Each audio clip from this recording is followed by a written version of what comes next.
Wealthy man insults a street vendor. Years later, he's forced to work for her. Richard Thompson stepped out of the gleaming black car, his custom suit perfectly tailored, his posture sharp. The bustling city streets were no match for his composure as he strode confidently toward the entrance of a nearby luxury hotel. It was his usual routine: early meetings with high-profile clients, followed by a quick lunch at one of his favorite upscale restaurants, and the evening spent at some extravagant social event. Nothing could interrupt his carefully constructed world, where everything was in its place, and nothing, absolutely nothing, was beneath him. As Richard walked past the outdoor street vendors lining the sidewalk, he barely acknowledged the chaotic scene around him. The noise of car engines, street chatter, and the clatter of carts filled the air, but Richard's attention was fixed on the towering buildings above. He didn't care for the people who spent their days hustling on the streets, surviving by selling small trinkets or food, all in the hopes of making a few dollars. It wasn't his world, and he wasn't interested in it. But then, as he moved along, he came to a small stand that caught his attention. A woman in her 30s, wearing a blue apron and with a weathered face, was arranging scarves on the table in front of her. The scarves, hand-woven and vibrantly colored, seemed almost out of place amid the grimy, everyday hustle of the city street. They were beautiful in their own way, but Richard's eyes only saw the cheapness, the desperation behind it. He had no patience for such trivial things. He slowed his walk, taking in the display with a dismissive look. The woman, Clara, looked up, her face unbothered by the usual noise of the street. She had been in the business for years, carefully crafting scarves with her own hands, each one imbued with a piece of her spirit. But to Richard, they were nothing more than an eyesore, an embarrassment to the city's pristine image. He stood there for a moment, taking in the colors, before deciding to make his opinion known. "Do you really think anyone would buy this garbage?" Richard scoffed, his voice dripping with disdain. He gestured to the scarves as if they were trash strewn on the sidewalk. Clara, looking up at him, felt a brief flicker of frustration but quickly masked it with calm. She had learned long ago to hold her composure, especially when faced with the wealthy who never hesitated to look down on her. Clara said nothing at first. She simply stood there, watching him, as if waiting for the moment to pass. She had seen rich men like him before, arrogant, entitled, and blissfully unaware of the struggles of people like her. But there was something in her that wouldn't let her back down. She had worked hard to get where she was, and her pride wasn't something that could be easily shaken by a man like Richard. Richard, however, wasn't accustomed to being ignored. He chuckled to himself, thinking she was just another poor soul too proud to accept the reality of their situation. "I mean, look at you," he continued, his eyes scanning her appearance with complete disregard. "You think these scarves are going to change anything? You're wasting your time, lady." Clara could feel the weight of his words, but instead of reacting with anger or frustration, she took a deep breath. Her mind was already processing how to respond without giving him the satisfaction of a fight. "I think they're beautiful," she said simply, her voice steady. Richard raised an eyebrow, clearly caught off guard by her response. He wasn't used to people standing their ground, especially those in positions of weakness. He let out another chuckle, this one more condescending than before, and turned on his heel to walk away. "Good luck with that," he muttered, already dismissing her as nothing more than a fleeting nuisance. As Richard disappeared into the crowd, Clara felt a flicker of heat rise to her cheeks. She didn't expect him to understand. People like him never did. But that brief moment of his disdain felt like a reminder that no matter how hard she worked, no matter how much effort she poured into her scarves, she would always be invisible to people like Richard. Still, she did not dwell on it. Her heart was not defined by the judgment of others, especially those who could never see the value in the things that truly mattered. She went back to arranging the scarves, her hands moving with practiced precision. Clara had learned to block out the noise of the world and focus on what she could control, her work, her craft, and the future she was slowly building for herself. Richard's life was a symphony of success, each note resonating with the sound of wealth and privilege. From the moment he woke up in his multi-million-dollar penthouse, he knew that the day would be just another in a long series of victories. His custom suits, his state-of-the-art office overlooking the city, and the expensive cars lined up outside his mansion were all symbols of the life he had built for himself, a life where he was untouchable, a man above the struggles of others. Every day seemed to bring another accomplishment. Business meetings in the morning, lavish lunches with high-profile clients, and late-night dinners at exclusive restaurants followed by trips to exotic destinations. Richard was a man whose name was known, respected, and feared in the business world. He had created an empire from nothing, starting out as a self-made millionaire, and now he was a titan in his industry. But despite all of his success, there was something missing. Richard was driven by a deep need for validation, a need to prove not just to the world, but to himself, that he was better than everyone else. His wealth and status were his shield against the world, but they also isolated him. The more he achieved, the more he felt detached from the real world. People were either obstacles to overcome or tools to use. They were never people in his eyes, just stepping stones on the way to greater power.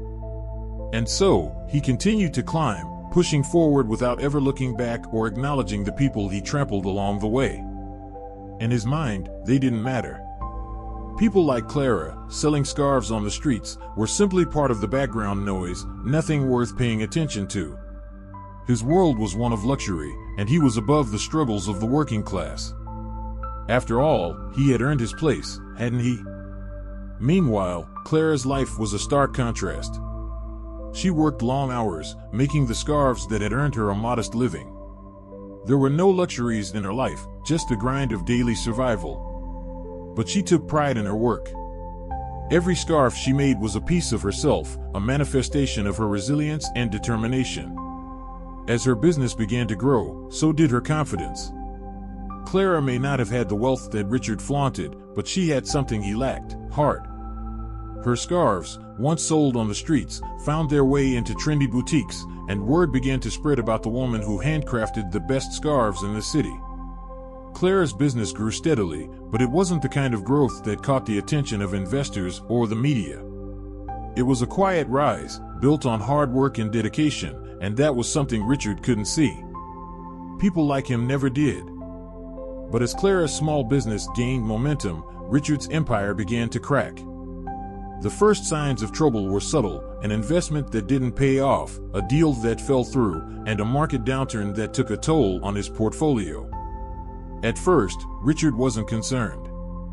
He had weathered many storms before. His wealth, he believed, would shield him from any real damage. But as the months passed, the cracks became deeper and the storm more powerful. It all started with a major business deal, a project that was supposed to elevate his company to new heights.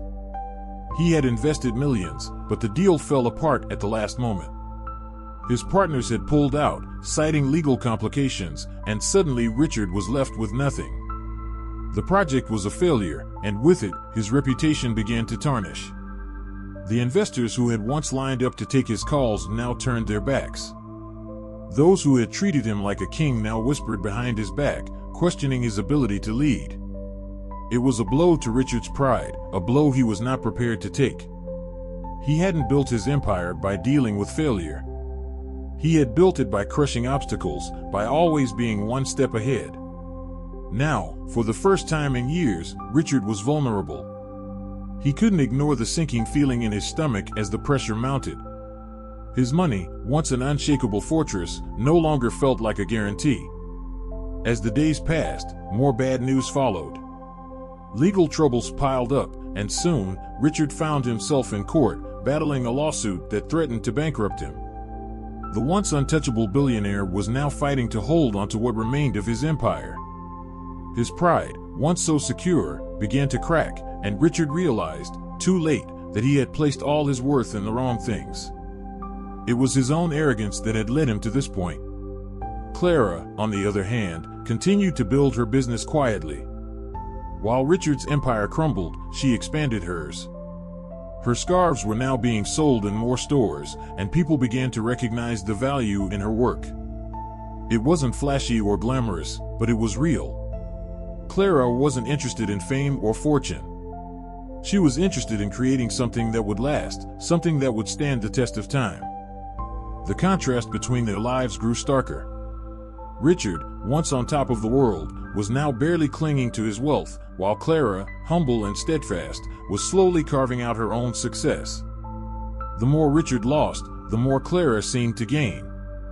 It wasn't a dramatic rise, nor a spectacular fall, but in the end, it was clear Clara had what Richard needed: resilience, heart, and the ability to build something from nothing. And Richard had something Clara didn't: experience in handling the cutthroat world of business. But it would take a harsh lesson for both of them to understand how their worlds were about to collide. Richard's life was crumbling faster than he could process. Each morning, he woke up to news of another setback. The legal battles were dragging on longer than expected, draining his resources. His phone buzzed with messages from his lawyer: more bad news. He was losing, piece by piece, and there was nothing he could do to stop it. The business meetings that once made him feel powerful were now filled with angry phone calls, people pulling out of deals, and partners turning their backs on him. He had seen his fortune slip through his fingers, but the reality of it hit hardest when he stepped into his office one afternoon and saw a notice from the bank: his company was going into receivership. The weight of it all felt like a suffocating fog. Richard had always believed that money could fix everything, that wealth and status were the shields that would protect him from any storm. But now, standing in his once thriving office, with the world closing in on him, he realized how wrong he had been.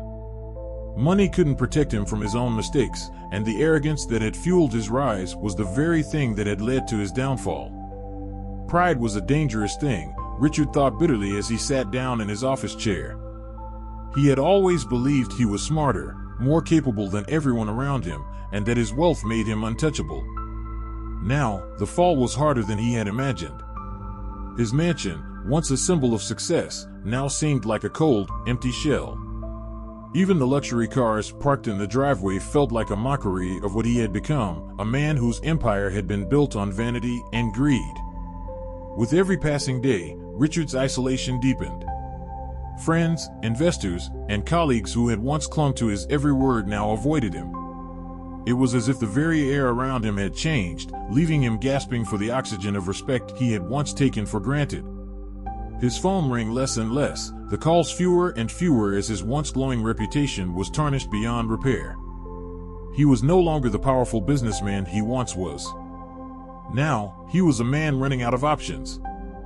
Desperate and cornered, Richard found himself standing outside a small cafe, his mind reeling with options. He needed to make money fast. His remaining assets had been frozen, and his personal accounts were drying up. His reputation was in tatters, and without a business to call his own, he was effectively a failure. He had no choice but to take any job he could find. But his pride, that damnable pride, refused to let him settle for anything beneath his former grandeur. That's when he remembered Clara, the street vendor he had mocked months ago.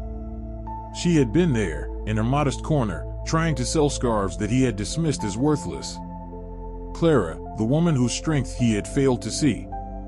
In the years since their brief encounter, Richard had heard whispers of her growing success.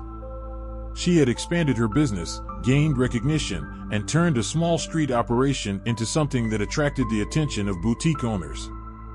It wasn't much, at least not in his eyes. But it was enough. Enough for her to stand firm, while he, the mighty Richard Thompson, was now forced to beg for work. It was a bitter pill to swallow, but Richard knew he had no other choice. The image of her calm face, her composure despite his insults, haunted him as he walked toward her shop.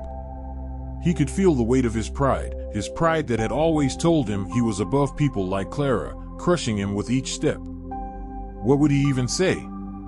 How could he approach her after everything he had said to her?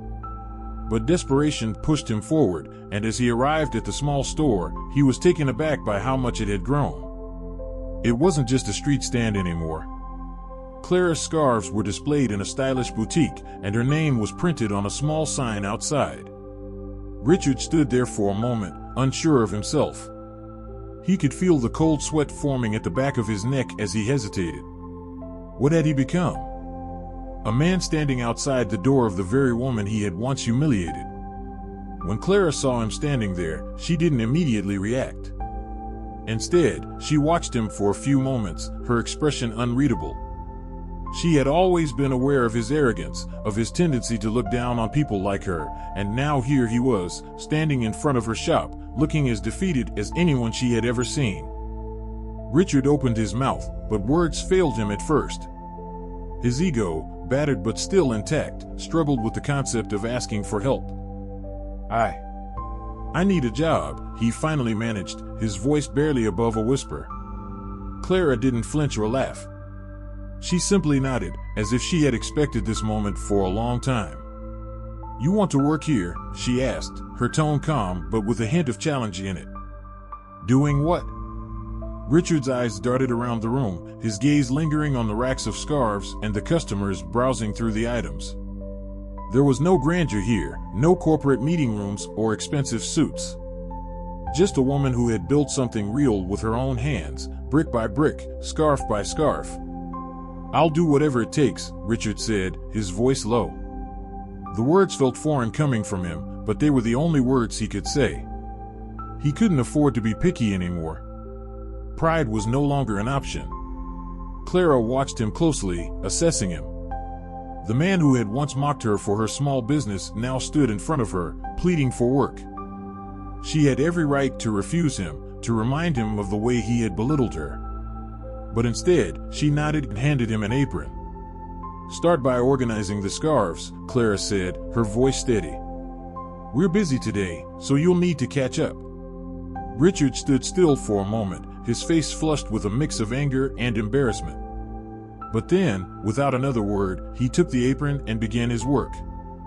It was humbling. It was the beginning of something new, but he didn't know yet if he was ready to change. The sound of the small bell above the door rang as customers entered Clara's shop, but Richard barely noticed.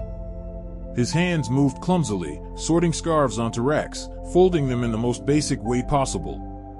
He had worked in high-powered meetings, handled millions of dollars in investments, and made decisions that affected entire companies, yet here he was, folding scarves in a boutique. The indignity of it all stung every time his fingers touched the fabric. At first, he tried to maintain some semblance of pride. He worked quickly, with an air of detachment, as though he was merely observing the process rather than being a part of it.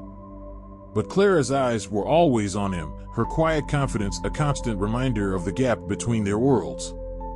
Every time she passed by, she gave him a brief glance, nothing too harsh, but enough to make him feel small. She didn't mock him, nor did she offer him pity. She simply worked, efficiently and without pause, as if she had always been in charge. Richard's frustration grew with each passing day. The tasks were simple, almost painfully so. The most basic chores that Clara had once done herself. Yet, here he was, struggling to keep up. The scarves, once so easy to dismiss, now seemed like intricate pieces of a much larger puzzle, each one demanding attention. The more he worked, the more he realized how much he had taken for granted, how little he truly understood the value of hard work.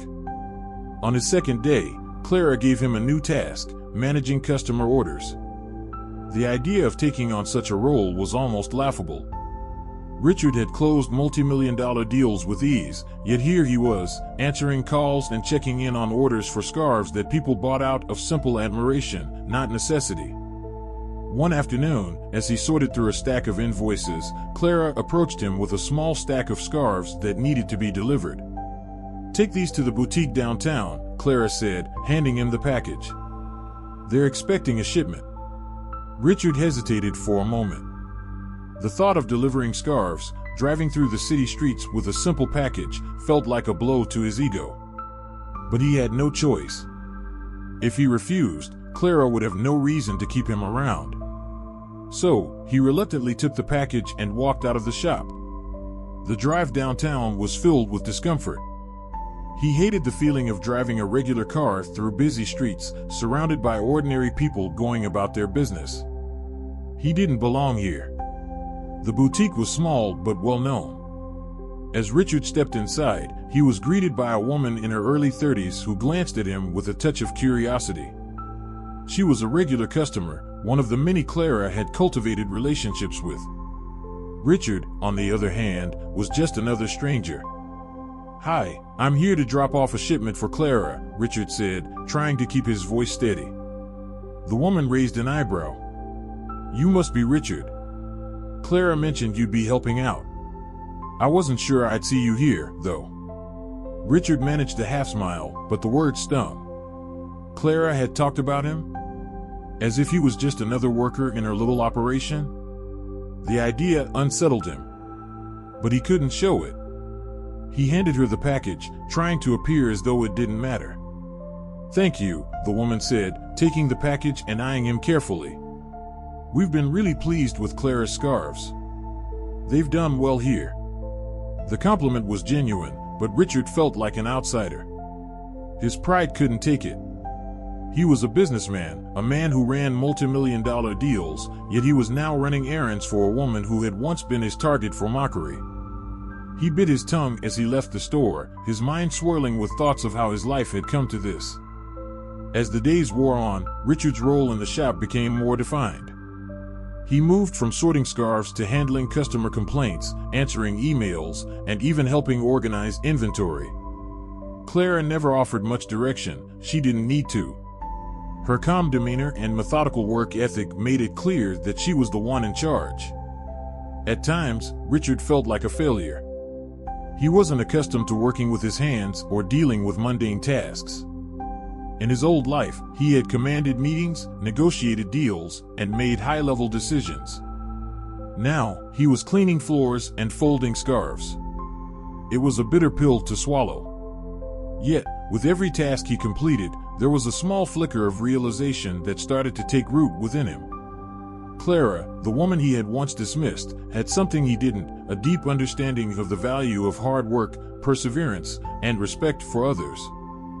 These were things Richard had never considered before. His wealth had always insulated him from the realities of life, and now, standing in the midst of Clara's modest shop, he could see just how disconnected he had been. One evening, after the shop had closed for the day, Clara sat down next to Richard as he was finishing up some paperwork. She watched him for a few moments, observing his movements as he shuffled through invoices and checked off orders. He looked different than when he first walked into her store, his face less arrogant, his shoulders slumped from the weight of his new life. "You're doing good work," Clara said softly, breaking the silence. Richard looked up at her, surprised by her compliment. It wasn't much, but it was something. It was more than he had expected. "I've always done good work," he said, his voice carrying a mixture of pride and uncertainty. Clara gave a small nod. "You have. But the kind of work I do requires something more. Patience. Respect. Understanding. You can't buy those things, Richard. You have to earn them." Richard sat there for a moment, processing her words. He had heard these things before, but only in passing, never truly understanding their meaning. "You're right," he admitted after a long pause, though the admission felt foreign to him. "I had no idea." Clara didn't respond immediately. She simply stood up, brushing her hands off on her apron, as if the conversation had already moved on in her mind. "Keep going," she said, almost as an afterthought. "It's not easy. But it's worth it." And with that, she returned to her own work, leaving Richard sitting quietly, reflecting on the weight of her words. In that brief moment, he realized how much he still had to learn. Weeks passed, and Richard's life continued to revolve around Clara's shop. He had become a steady presence, helping with orders, assisting customers, and organizing the inventory. He had stopped resenting the work, though it still stung his pride at times. But each task was a lesson in humility, and he slowly began to appreciate the significance of what he was doing. He wasn't just folding scarves or answering calls. He was contributing to something real, a business built on effort, patience, and respect. And for the first time in a long while, Richard felt as though he was actually part of something. Clara, too, had changed in her own way. Her trust in him had grown, though she still kept her distance. She didn't offer him empty praise, nor did she make him feel special. Instead, she treated him like everyone else, expected to work hard and contribute. There was no room for ego in her world, and that was something Richard had come to respect. One afternoon, as Richard was closing up the shop, Clara approached him with a thoughtful expression on her face. He had been working on restocking shelves when she handed him a small envelope. "What's this?"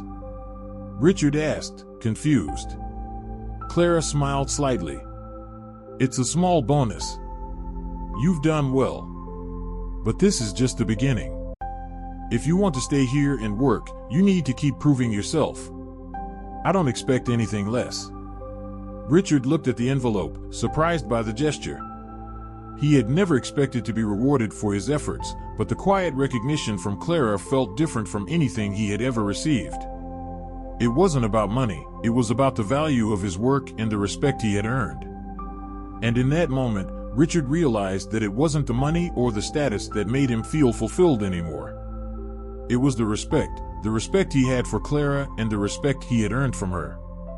As he stood there, envelope in hand, Richard's mind drifted back to the moment when he had mocked Clara on the street. The arrogance he had felt then seemed so far removed from the man he had become. He had underestimated her, dismissed her as nothing more than a street vendor. But now, he saw her as a force of strength, someone who had built something real from nothing. And for the first time, Richard understood that true success wasn't about the size of your bank account, it was about the quality of your work, the strength of your character, and the humility to keep learning and growing. Clara watched him for a moment before turning to leave, her voice steady but kind. "It's never too late to start over, Richard. But it's up to you whether you want to make it count." As she walked out of the shop, Richard stood there for a long moment, the weight of her words sinking in. He had come a long way since that first day when he had walked into her shop, desperate and humiliated. The journey had been hard, but it had shown him a truth he could never have learned from his wealth and privilege alone, the value of humility, hard work, and the quiet strength that came from earning respect. And as he looked out at the busy street, a sense of peace washed over him. He knew that, no matter what the future held, he was no longer the same man who had once mocked Clara on that city street. He was someone new, someone who understood what it meant to truly work for something meaningful.